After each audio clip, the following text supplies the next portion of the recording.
एक समय की बात है, रात को सोनू ट्रेन में वॉशरूम जाने के लिए उठता है। अचानक बहुत तेज हवाएं चलने लगती हैं, साए साए की आवाजें आने लगती हैं। तभी किसी के रोने की आवाज सोनू को सुनाई पड़ती है और एक भूतिया साया सोनू के बगल से जाता हुआ दिखता है। अरे अभी तो सिर्फ 2 ही बजे हैं, ये इतना अजीब सा माहौल कैसे हो रखा है। खैर जो भी है, अभी तो बहुत समय है पहुंचने में। चलो वॉशरूम जाके आता हूँ, तब वापस सो जाऊंगा। सोनू अपने कंपार्टमेंट में अपनी सीट से उठकर थोड़ा आगे जाता है तो वो देखता है कि अगली सीट पर 4 लोग बैठकर कोई खेल खेल रहे होते हैं। अरे भाई, हम ये खेल खेल तो रहे हैं, बट सोच समझ लो, कभी ये खेल हम पर ही भारी पड़ जाए। चल चल डरपोक, कैंडल जला जल्दी से और इस पेपर के बीचों बीच एक गोला बना के उसके अंदर रख दे। अरे भाई, ये तुम लोग क्या कर रहे हो? कौन सा गेम है ये? मुझे भी बताओ। भाई, ये बहुत डरावना खेल है, इसमें मरने का भी डर है। मतलब मौत का खेल? ऐसा कुछ नहीं होता, सब इंसान द्वारा बनाए गए चोचले ही हैं। भाई मैं नहीं खेलूंगा, मुझे डर लग रहा है और मुझे अभी नहीं मरना। हाँ भाई पिंकू, तू नहीं खेलेगा तो हम 3 लोग ही रह जाएंगे और फिर हम ये गेम ही नहीं खेल पाएंगे, इसलिए तुझे खेलना ही पड़ेगा। ठीक है ना भाई, वैसे तो मुझे तुम लोगों की बातें सुन के हंसी आ रही है, पर कोई नहीं, आज ये भी करके देख लेता हूँ।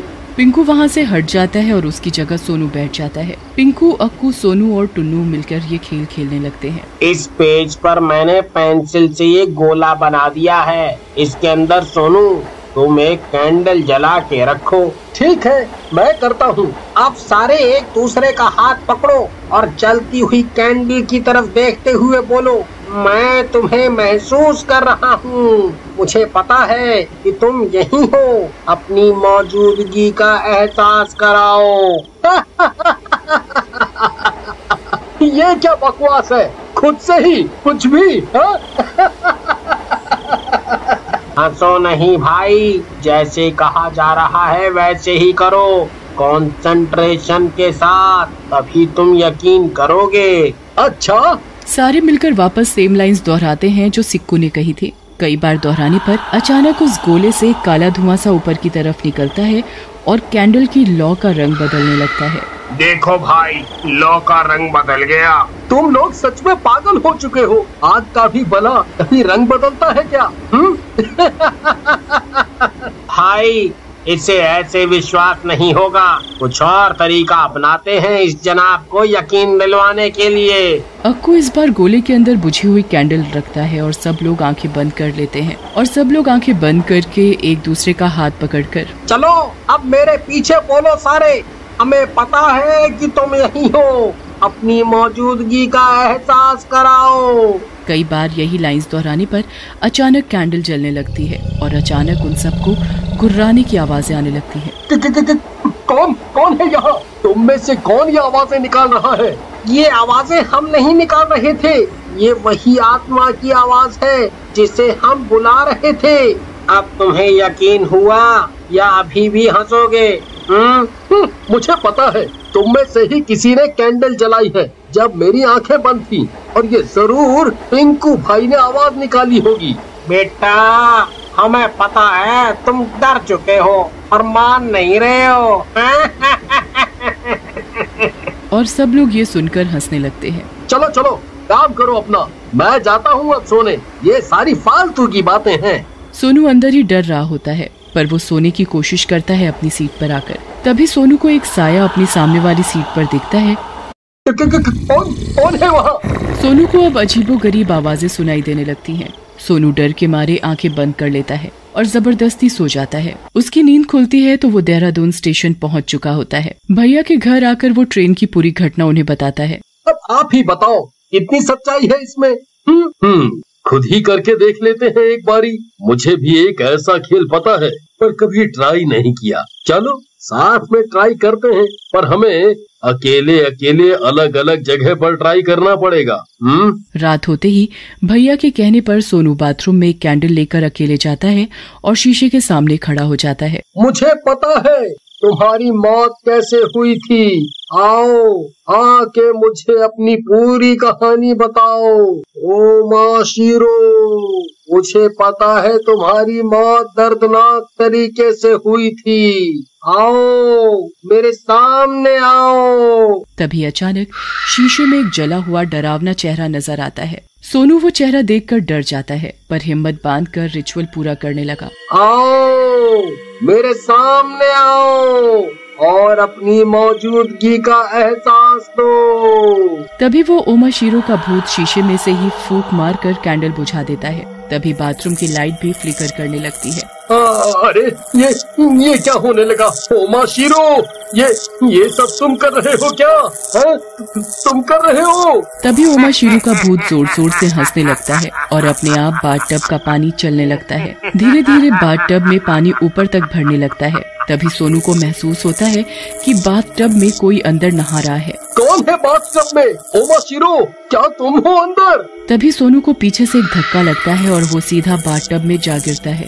गिरते ही उसे फील होता है कि वो किसी के ऊपर गिरा है। ओमाशिरो, मुझे पता है कि ये तुम हो। मुझसे बात करो, बताओ क्या हुआ था, पूरी कहानी बताओ। बाहर से तभी सोनू के भैया की आवाज आती है। क्या सब ठीक है अंदर? हाँ। फिर भैया दूसरा रिचुअल करने के लिए एक बहुत पुरानी अलमारी में माचिस की तीली लेकर घुस जाता है। अब मैं अंदर से अलमारी का दरवाजा बंद कर लेता हूँ। कोई है मेरे पीछे? मुझे पता है तुम अंधेरी दुनिया से आए हो। क्या तुम यही हो? तभी भैया के पीछे से रोने की आवाज आने लगती है और भैया के कंधे पर एक नीला हाथ रखता है कोई। भैया के पसीने छूटने लगते हैं। हिम्मत करके भैया उस भूत से पूछता है, तुम इस दुनिया में कब से हो?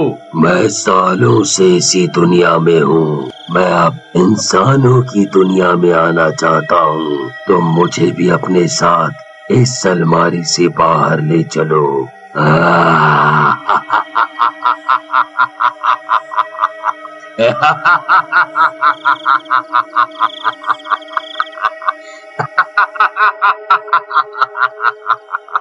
तभी सामानों के गिरने की तेज आवाजें आने लगती हैं। चीजें अपने आप हवा में उड़ने लगती हैं। जोर जोर से हंसने की आवाजें आने लगती हैं। सोनू ओमाशिरो से बात करने की कोशिश करता है। क्या हुआ था तुम्हारे साथ? कैसे मौत हुई थी तुम्हारी? मैं बहुत सालों पहले बाथरूम में नहाने आया था और मेरा पैर फिसल गया और बाथटब में सर लगने से मेरी मौत हो गई। फिर मेरी आत्मा शीशे में ही कैद हो गई। अब जब भी कोई कैंडल लेके मुझे शीशे से पुकारता है तो मैं आ जाता हूँ। तो अब तुम अब क्या चाहते हो? अब मैं इंसानी दुनिया में रहना चाहता हूँ। पर कैसे? तुम तो एक आत्मा हो। तुम्हारे शरीर में प्रवेश करके आज तक जितने लोगों ने भी ये खेल खेला उन्होंने बीच में ही रोक दिया, पर तुमने इसे पूरा किया। इसलिए अब मैं तुम्हारी आत्मा इस शीशे में कैद करके तुम्हारे शरीर में बाहर रहूंगा। ये सुनकर मानो सोनू को परलोक याद आ जाता है। सोनू थर थर कांपने लगता है और जोर जोर से भैया को बुलाने लगता है। इधर भैया अपने रिचुअल को पूरा करने के लिए सोच ही रहा होता है कि सोनू की चीखें सुनकर भैया तुरंत माचिस की तीली जलाता है और रिचुअल वहीं खत्म करके और भागा भागा बाथरूम की तरफ जाता है। ओमाशिरो सोनू का मुंह बाथटब में ही दबाने लगता है। पानी के प्रेशर से सोनू को सांस लेने में दिक्कत होने लगती है। सोनू छटपटाने लगता है। वो तेज तेज बाथटब के पानी में पैर मारने लगता है और अपने आप को बचाने की कोशिश करता है। छोड़ मुझे छोड़ दे मुझे। नहीं, इतने सालों के बाद मुझे आजाद होने का मौका मिल रहा है। मैं तुझे मार डालूंगा और फिर मैं इस दुनिया से मुक्ति पालूंगा। बचाओ भैया बचाओ मुझे ये खेल अब नहीं खेलना। बचाओ। भैया बाहर से गेट खोलने की कोशिश करता है पर नाकामयाब होते हैं। सोनू, दरवाजा नहीं खोल रहा, मैं दरवाजा तोड़ने की कोशिश कर रहा हूँ। तुम बस अपने आप को पानी से बचा के रखो, पानी के अंदर अपना सर मत जाने देना। तभी ओमाशीरो अपनी शक्ति से बाथरूम की सारी टैप्स चालू कर देता है और पानी निकलने के सारे रास्ते ब्लॉक कर देता है। बाथरूम में पानी भरता ही जाता है। हे भगवान, ये मैंने बहुत बड़ी गलती कर दी।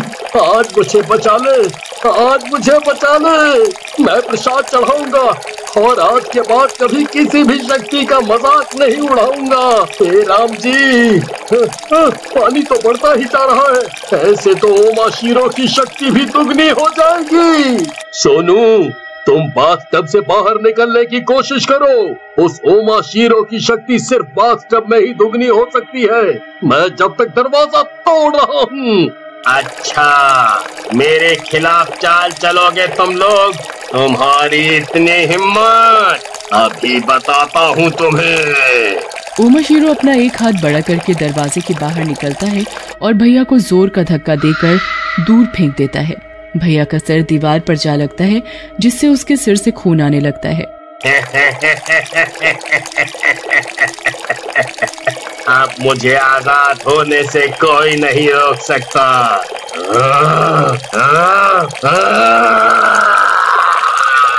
अब मैं क्या करूं? कैसे ये खेल रोकूं? बाथरूम पूरा पानी से भर चुका है। अब मैं ज्यादा देर जिंदा नहीं रह पाऊंगा। 4 बजने से पहले मुझे किसी भी हालत में इसे शीशे में कैद करना होगा, वरना ये बाहर आकर के त्राही मचा देगा। ओमाशीरो की शक्तियाँ सिर्फ बाथरूम तक ही सीमित हैं। इसी का फायदा मुझे उठाना पड़ेगा। इधर भैया भी हिम्मत करके उठ जाता है और हथौड़े से बाथरूम का गेट तोड़ देता है, जिससे बाथरूम का सारा पानी बाहर आ जाता है। फिर सोनू वापस कैंडल जलाकर शीशे पर रखकर कहता है, ओमाशीरो, तुम अब शीशे में जाने वाले हो। मुझे पता है अब तुम शीशे में वापस कैद होने वाले हो। नहीं, मुझे वापस कैद नहीं होना। मुझे कमांड नहीं दो वापस जाने का। तुम्हें जाना ही होगा। जाओ, वापस जाओ। और फिर शीशा ओमाशीरो के भूत को अपने अंदर खींच लेता है। चिल्लाता हुआ ओमाशीरो वापस कैद हो जाता है। तुरंत सोनू फूंक मारकर कैंडल बुझा देता है और इस तरह ये मौत का खेल खत्म होता है।